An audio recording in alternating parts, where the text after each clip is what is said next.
If you go to a Chinese restaurant, they do give you green tea, but they drink it usually at the end of the meal because it aids in digestion, it helps break down fats, and as I said, it aids in digestion after you've already eaten. So that's part of the little hint there too. So 70 to 80% of our daily intake should be cooked, or 2 out of 3 meals a day. So even in my busy days at the office, I might pack a little sandwich because I'm busy with patients, but I'll know that my breakfast was cooked and my dinner was cooked. And it's easy to do that with things that we're familiar with at this point, which is going to the store and buying something.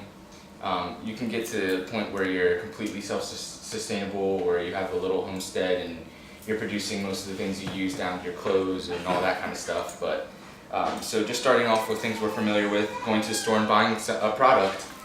We can go to the store and buy products that are not only good for our health, but that can be used multi-purpose and taking out other things that you would be spending money on. This is a really good cleaning product. So with this, you can remove some harsh chemical cleaning products from your home and remove some unnecessary white pills out of your pharmaceutical cabinet. And then we also have coconut oil here, which I'll be doing a demonstration on how you can make your own toothpaste with this while we're here today. Coconut oil it should be in everybody's cabinet. It's one of the most multi-purpose products that I know of. I personally use this. I eat it every day. It's a good source of fat. It's antibacterial. It's good for your skin, if you have any skin problems, if you have dry skin just from winter time. So you could replace lotion product with this, and you can even make your own skin products by mixing essential oils or different oils of different consistencies. I use this for my hair. It's good at keeping your hair healthy, shiny, and a lot of people spend a lot of money on different hair products. Also, oral health. You can do what people call oil pulls. You just swish oil around in your mouth and it'll start to pull out different bacteria from in between your teeth and all these kind of things. And then after a few weeks of doing oil pulls, you actually start to notice that your teeth are starting to get a little bit whiter. Matt said it, I said it, I'm no expert, but I'm just trying to get it to the point where we can have some sort of established network and reestablish tribal type settings and communities. Because I feel it's very important to the human experience. The communities and settings that we're in are very artificial. So getting back to tribal settings will help us understand ourselves better as human beings. We have honey here. Honey is a powerful medicine, raw unprocessed honey. If you go to the store, I think it's like 80% of the honey or something like that in the store is actually corn syrup mixed with honey or some other sort of mixture like that, which isn't real honey. Real honey is very powerful for your body, antimicrobial. Honey is actually one of the only food products that won't go bad. You can just keep this forever. And another reason why I have honey is because at this point in our time, one of the most important things steps that we can be taking on a day-to-day basis is caring about our bees and doing anything that we can to make sure that we still have bees tomorrow. One thing I like to remember every single day as I move forward and take my actions is that how powerful every action I take actually is.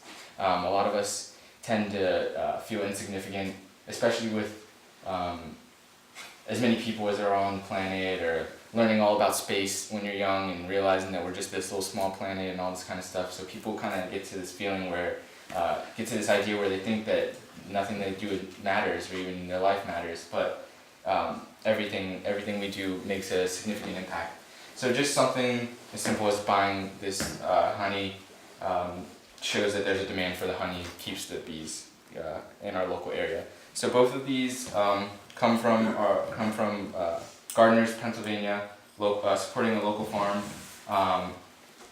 And you can they sell them at a host of different farmers markets from Carlisle to Harrisburg and in between.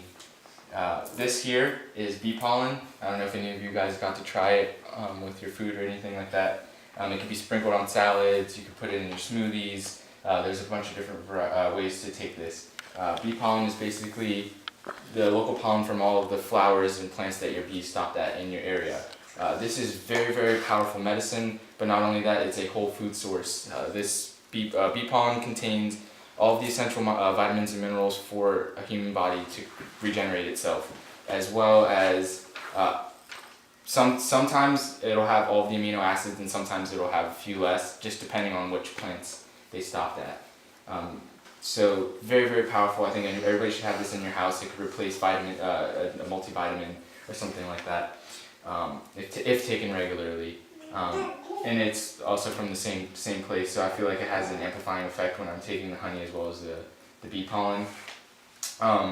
If you know anybody has allergies, or if you have allergies yourself, there is a simple procedure of just starting out with 1 grain.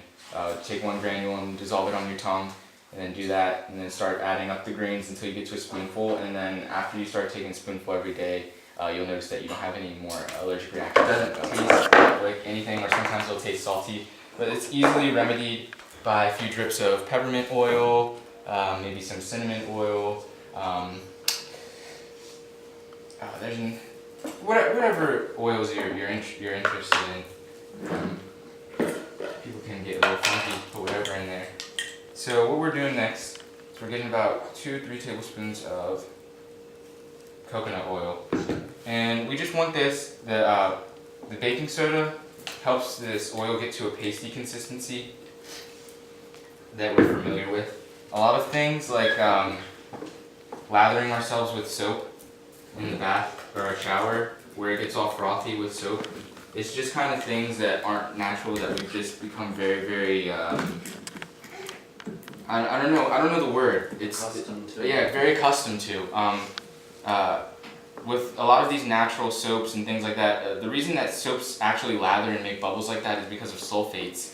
And if you look at these natural soaps and things like that, they all say sulfate free, and you go buy them and then you get no lathering effect, and you end up using a bunch of pumps of soap trying to get it to suds up. But it's just something that we've been accustomed to that's not actually natural. So whenever I started brushing my teeth with just coconut oil, and it didn't feel right. I didn't feel like my teeth were clean. So I looked up different recipes, and mixing in this baking soda actually made a really big difference, because it brings it to this pasty consistency that you're kind of accustomed to from brushing your teeth with Crest your whole life and stuff like that. So this part is the part that takes the longest, is actually getting the powder into the coconut oil, because you have to get it all mixed in there. And there's no fluoride in that. No fluoride. Yay. Yep, that's the biggest thing. Our friend Tim here actually recently purchased a shower filter, which I was actually really interested in.